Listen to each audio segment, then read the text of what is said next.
Delhi acid attack का मामला अब झूठा साबित हुआ है। दरअसल लक्ष्मीबाई कॉलेज में पढ़ने वाली स्टूडेंट की तरफ से कहा गया था कि उसके ऊपर एसिड अटैक हुआ। वो एक ई रिक्शा से उतरी। ई रिक्शा से उतरने के बाद जैसे ही एक लेन से होते हुए जो अपेक्षाकृत सुनसान रहती थी अपने कॉलेज की तरफ गई, तब 3 लड़कों ने उसके ऊपर एसिड अटैक किया।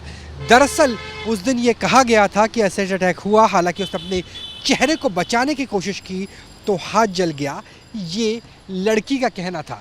दरअसल यही वो कॉलेज है, लक्ष्मीबाई कॉलेज, और लक्ष्मीबाई कॉलेज की स्टूडेंट जो सेकेंड ईयर की स्टूडेंट थी, उसी ने ये आरोप लगाया था। आरोप लगाया गया था 2 लड़कों के ऊपर, जिसमें से मुख्य आरोपी था जितेंद्र, और जितेंद्र के साथ उसके 2 साथी भी थे, ईशान और अरमान। ईशान और अरमान के ऊपर ये पूरा का पूरा आरोप लगाया गया। हालांकि जब दिल्ली पुलिस ने पूरे मामले को देखा तब पता चला कि ईशान और अरमान दोनों जो साथी बताए गए वो तो दिल्ली में मौजूद ही नहीं थे, आगरा में उनकी लोकेशन मिलती है। और इसके अलावा जितेंद्र, जिसे मुख्य आरोपी बताया गया, वो मुख्य आरोपी भी अपनी बीवी के साथ दिल्ली के ही एक इलाके में था और शॉपिंग कर रहा था। करोल बाग, जो यहाँ से लगभग कम से कम भी 40 मिनट की दूरी पर है, वहाँ पर शॉपिंग कर रहा था। जिस बाइक का जिक्र हुआ वो भी करोल बाग की पार्किंग में खड़ी थी।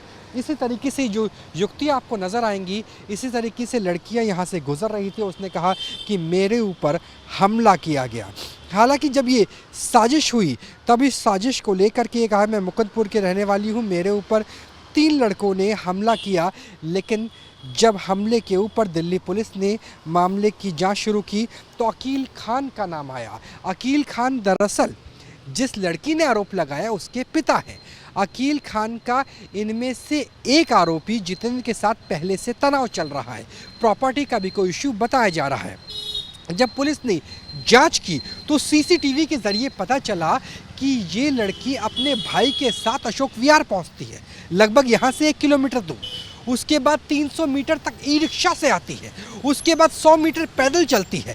तो इतनी बार ट्रांसपोर्ट चेंज करने की वजह क्या थी? अकील खान ने यह भी कह दिया कि जो एसिड अटैक की बात की जा रही, दरअसल वो एसिड था ही नहीं, वो तो टॉयलेट क्लीनर था। और यही वजह है कि लड़की के हाथ में कहीं झुलसन भी नहीं है, कहीं जले हुए का घाव भी नज़र नहीं आता, एसिड अटैक का घाव भी नज़र नहीं आता। उसके पर्स से लेकर कपड़ों में भी कहीं एसिड के सब्सटेंस नहीं मिले। दरअसल न्यूज़ नेशन उसी इलाके में मौजूद है जहां कथित तौर पर कहा गया एसिड अटैक हुआ है।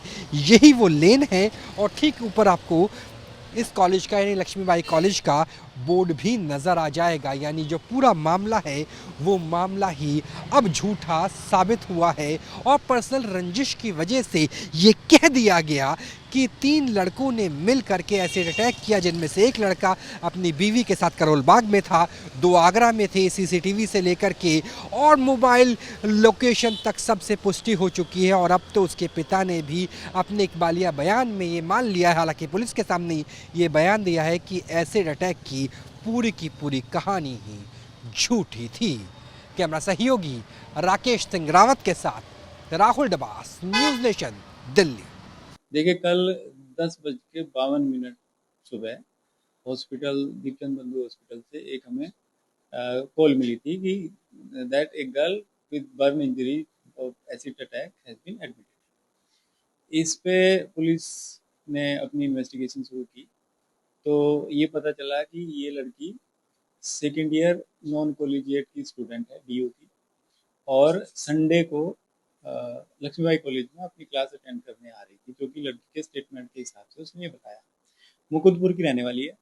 और जब ये ई रिक्शा से आ रही थी तो कुछ लड़कों ने जो मोटरसाइकिल पे थे इसके ऊपर एसिड अटैक किया। इस पे एक हमने केस रजिस्टर कर लिया और इन्वेस्टिगेशन शुरू की। इन्वेस्टिगेशन के दौरान वो लड़के आइडेंटिफाई कर लिए गए हैं, बट उनके स्टेटमेंट के हिसाब से कुछ डिफरेंट वर्जन सामने आ रहे हैं, जिसकी तफ्तीश अभी जारी है।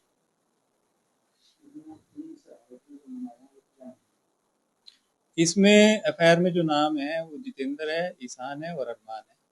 इनमें जितेंद्र से पूछताछ हो चुकी है। जितेंद्र बता रहा है कि वो वहाँ पे अवेलेबल नहीं था, वो इंस्टीट्यूट कहीं और पे था, कहीं और था उस समय। इसलिए फिलहाल जितेंद्र से और गहनता से पूछताछ चल रही है।